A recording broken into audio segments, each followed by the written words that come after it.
எம்ஜிஆர் ஜெயலலிதா போல் நினைத்துக் கொண்டு எடப்பாடி பழனிசாமி தன்னை தரக்குறைவாக பேசுகிறார். முதலமைச்சர் மு க ஸ்டாலின் குற்றச்சாட்டு. தன்னை எம்ஜிஆர் நினைச்சுக்கிட்டு ஜெயலலிதா அம்மையார் மாதிரி நினைச்சுக்கிட்டு சவுண்ட் விடுறாரு. ஆனா பாவம் அவருக்கு தெரியல. விவசாயிகளை பழிவாங்கும் அரசாக திமுக அரசு மாறிவிட்டது. விவசாயிகளுக்காக அதிமுக கொண்டு வந்த திட்டங்களை திமுக நிறுத்தியதாக எதிர்க்கட்சித் தலைவர் எடப்பாடி பழனிசாமி குற்றச்சாட்டு.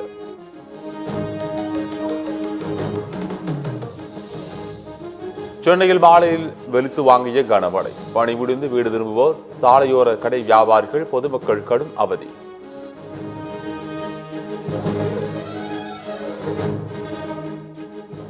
திருவள்ளூர் மாவட்டம் காக்களூர், திருப்பாச்சூர் உள்ளிட்ட இடங்களில் வெளுத்து வாங்கிய கனமழை. காலை முதல் வெயில் கொளுத்திய நிலையில் மழை பெய்ததால் மக்கள் மகிழ்ச்சி.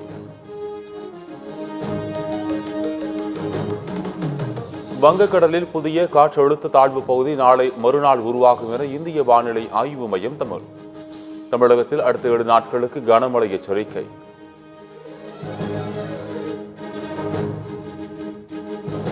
நெல்லை ஆணவ கொலை வழக்கில் கைதான சுர்ஜித் தனது தந்தையை 2 நாட்கள் சிபிசிஐடி காவலில் எடுத்து விசாரிக்க அனுமதி.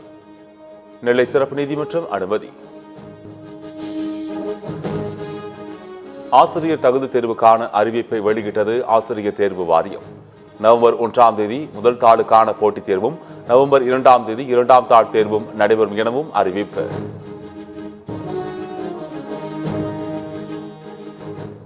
ஊடகம் முன் பேச்சுவார்த்தை நடத்த அமைச்சர்கள் தயாரா? தூய்மை பணியாளர்கள் போராட்டக் குழுவின் ஆலோசகர் குமாரசாமி பேட்டி. நேரு வர சொல்லுங்க, சேகர்பாபு வர சொல்லுங்க, கமிஷனர் வர சொல்லுங்க, நாங்க பேச தயார். அவங்க தயாரா? அவ்வளவுதான் நான் கேட்கிறேன். 2 பேரும் தயாரா இருக்கணும்ல. நாங்க ரெடிங்க. எங்க பக்கம் உண்மை இருக்கு.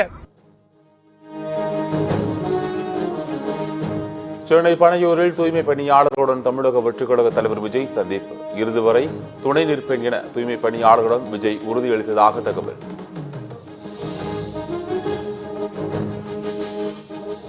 தூய்மை பணியாளர்களை தனியார் நிறுவனங்களுக்கு ஒப்படைப்பது மிகப்பெரிய ஊழல்.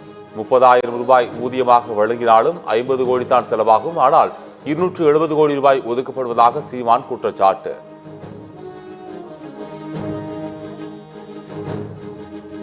உக்ரைன் அதிபர் ஜெலன்ஸ்கியுடன் பிரதமர் மோடி தொலைபேசியில் பேச்சு. மோதலுக்கு அமைதியான தீர்வு காண்பதற்கும் விரைவில் அமைதியை மீட்டெடுப்பதை உறுதி செய்ய இந்தியா அனைத்து உதவிகளையும் செய்யும் எனவும் திட்டவட்டம். ஆன்லைன் சூதாட்ட மோசடி வழக்கில் நடிகர் ராணா அமலாக்கத்துறை அலுவலகத்தில் ஆஜர். சமீபத்தில் நடிகர் விஜய தேவரகொண்டா, நடிகை லட்சுமி மஞ்சு அமலாக்கத்துறையில் ஆஜராகி விளக்கம். வாக்கு திருட்டு முறைகேட்டில் தேர்தல் ஆணையத்திற்கு பயம் வந்துவிட்டது. மக்களை எதிர்க்கட்சித் தலைவர் ராகுல் காந்தி கடும் தாக்கு.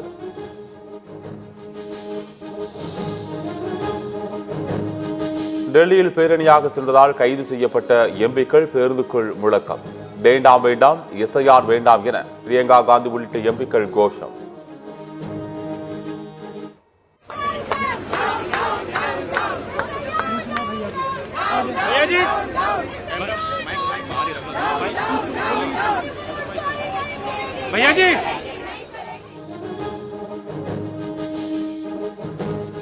தமிழ்நாடு உள்ளிட்ட அனைத்து மாநிலங்களிலும் எதிர்க்கட்சி வாக்காளர்களின் வாக்குரிமை மறுக்கப்படும் அபாயம் உருவாகியுள்ளது. டெல்லியில் திமுக எம்பி திருச்சி சிவா பேட்டி. காலத்தில் தமிழ்நாடு உட்பட எல்லா மாநிலங்களிலும் எதிர்க்கட்சியினுடைய வாக்காளர்கள் திட்டமிட்டு வாக்குரிமை மறுக்கப்படுகும் என்ற ஒரு பெரிய அச்சம், அபாயம் உருவாகி இருக்கிறது. ராகுல் காந்தி கைது செய்யப்பட்டதை கண்டித்து தமிழகத்தின் பல்வேறு பகுதிகளில் காங்கிரஸ் கட்சியினர் போராட்டம். தேர்தல் ஆணையத்திற்கும் மத்திய அரசுக்கும் சம்பந்தம் இல்லை என்றால் ஏன் தரவுகளை அளிக்கிறீர்கள் என தமிழக காங்கிரஸ் தலைவர் செல்வ பெருந்தகை கேள்வி.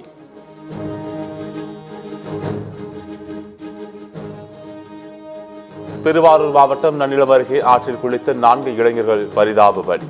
நீச்சல் தெரியாமல் ஆழமான பகுதிக்கு சென்றதால் சோக சம்பவம்.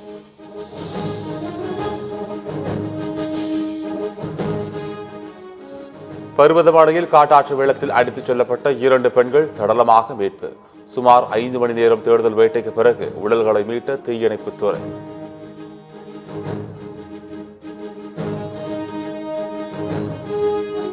கொடைக்கானல் மலைப்பகுதியில் 30 அடி கிணற்றில் தவறி விழுந்த காட்டெருமை 3 மணி நேரத்திற்கு மேலாக போராடி காட்டெருமை மீட்பு.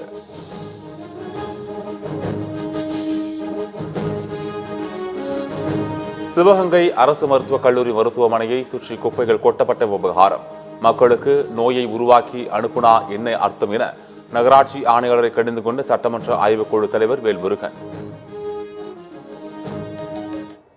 கமிஷனர் சார், அந்த குப்பைகளுக்கு ஒரு மாற்று வழியை கண்டுபிடிச்சி இந்த கேம்பஸ் மருத்துவக் கல்லூரி மருத்துவமனை விட்டுப்பட்டாமல் எங்கேயாச்சும் ஃபாரஸ்ட் காடு அந்த மாதிரி இடத்துல போய் கொட்டி அதை ரீசைக்கிளிங் பண்ணி பிளாஸ்டிக் தனியாக, மக்கும் குப்பை தனியாக, மக்காத குப்பை தனியாக பிரித்து அதை முறையாக கையாளணும். புரியுதுங்களா?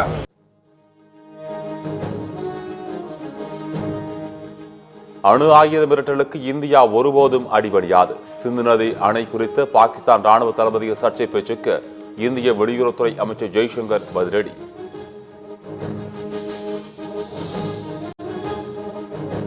கர்நாடகத்தில் அமைச்சர் பதவியிலிருந்து ராஜண்ணா திடீர் ராஜினாமா.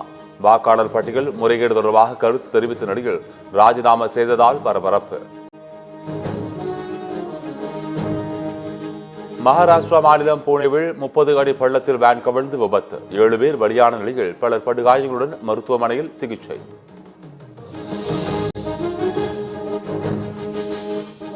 பாலியல் வன்கொடுமை வழக்கில் கராத்தே மாஸ்டர் கிபிராஜ் குற்றவாளி என அறிவிப்பு. தண்டனை விவரங்களை நாளை அறிவிக்கிறது சென்னை மகளிர் நீதிமன்றம். மகளிர் உலகக்கோப்பைக்கு தயாராகும் இந்திய வீராங்கனைகள். உலகக்கோப்பையுடன் கேப்டன் ஹர்மன்பிரீத், ஸ்மிருதி மந்தனா மற்றும் ஜமீமா ஆகியோர் புகைப்படம்.